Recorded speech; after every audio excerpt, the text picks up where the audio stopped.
Somebody asked me how you take down a dragon in Dragonbane. Should you be so foolish? It starts with the party composition.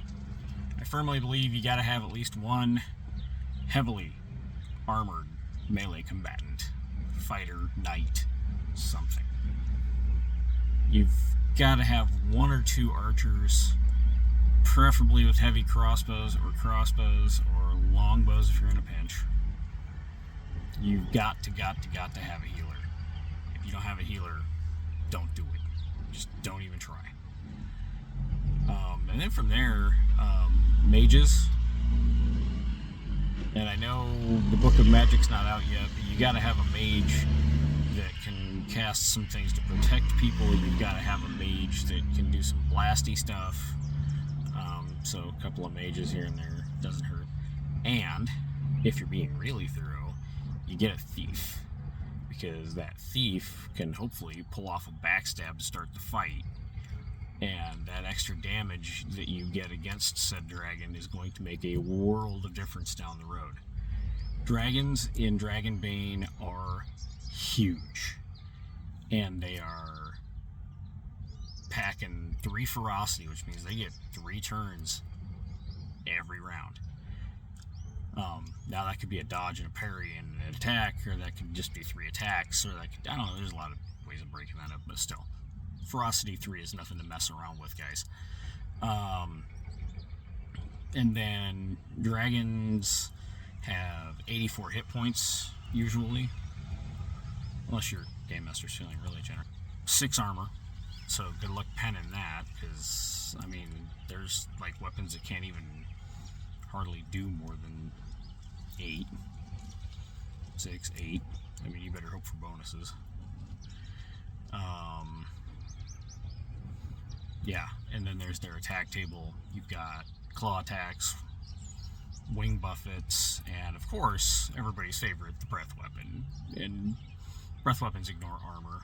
So, again, if you're going to fight a dragon in Dragonbane, you've got to use just the utmost caution and planning and tactics and just generally being smart about it. Okay, so this is going to go counter to some of my other dragon tactics. So GMs, I'm sorry guys, I'm going to blow a few secrets here.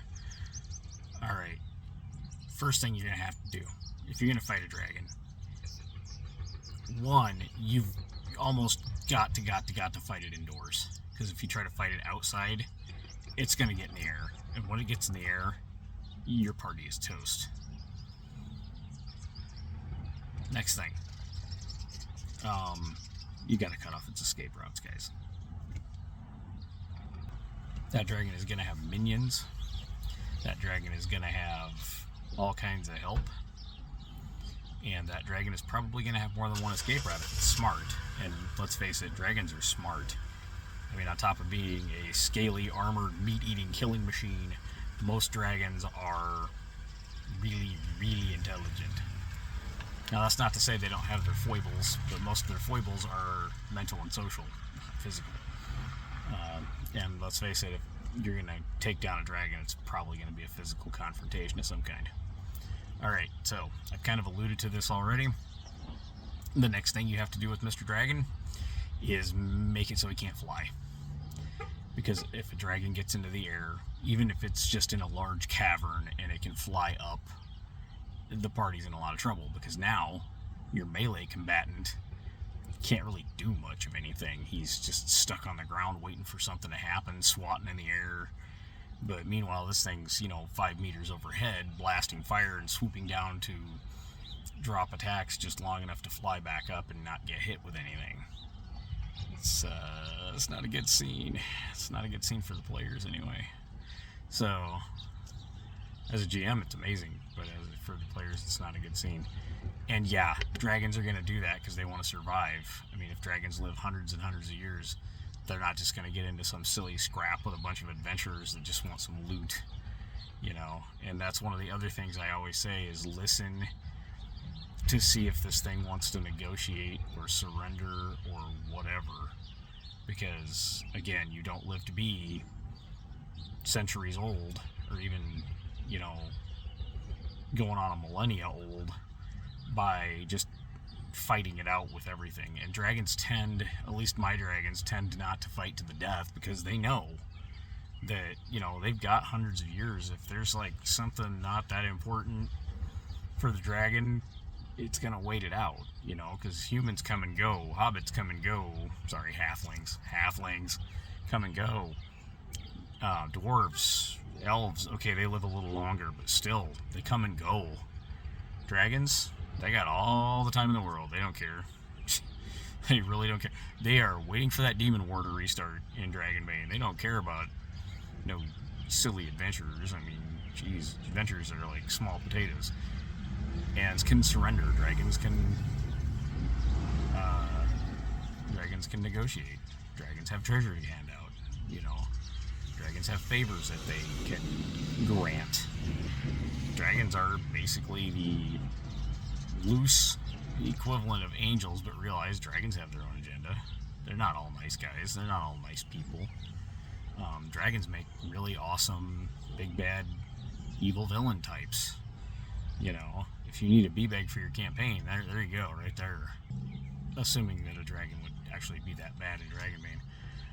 I kind of compare them loosely to the gold dragons in D&D. Only they don't have all the funky breath weapons and colored scales and all that.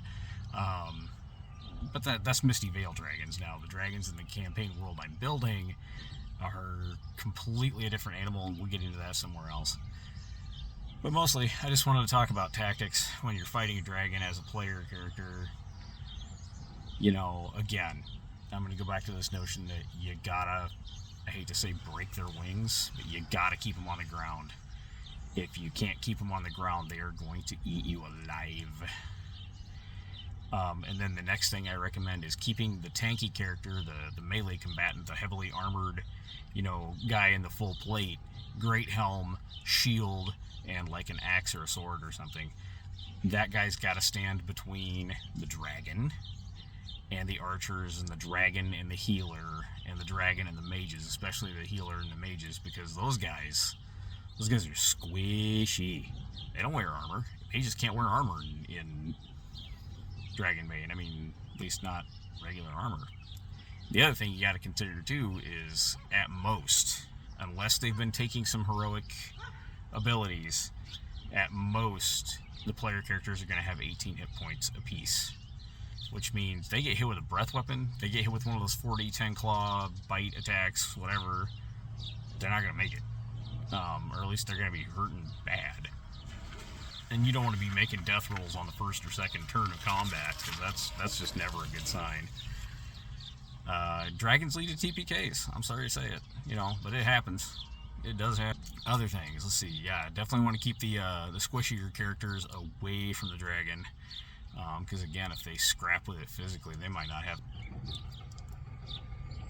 Yeah, dragons, like, I mean, some of your squishier characters, we're talking 10 hit points, 8 hit points, and character goes splat if that happens. You know, breath weapon, you might be looking at overwhelming damage. 4d10 for a claw attack, that might be overwhelming damage. You definitely don't want to have your character in the middle of that.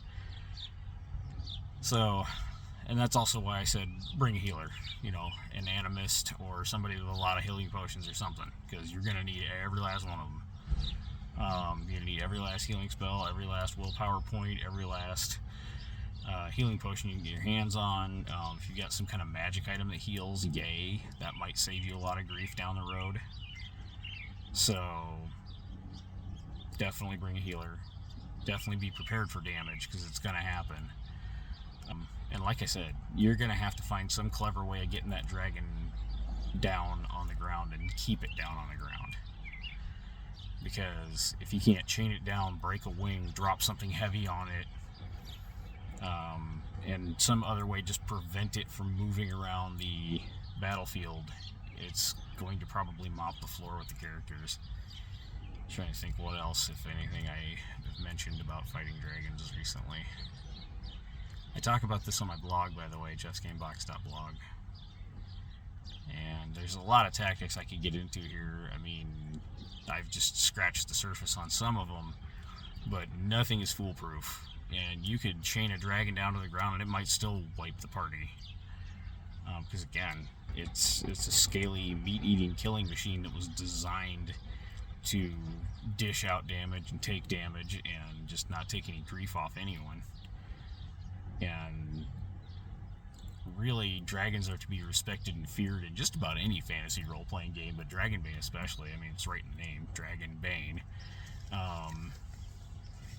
Or dragons and demons, if you're using the Drakkar Octimeter translation, which I always think is cool. So I digress. Thank you so much for being here. I appreciate you. If you do happen to take on a Dragonbane dragon, let me know how that went for you, because I'll be really curious to hear how it goes. And again, I really appreciate you guys being here. Thank you so much for being here, and I'll see you in the next video.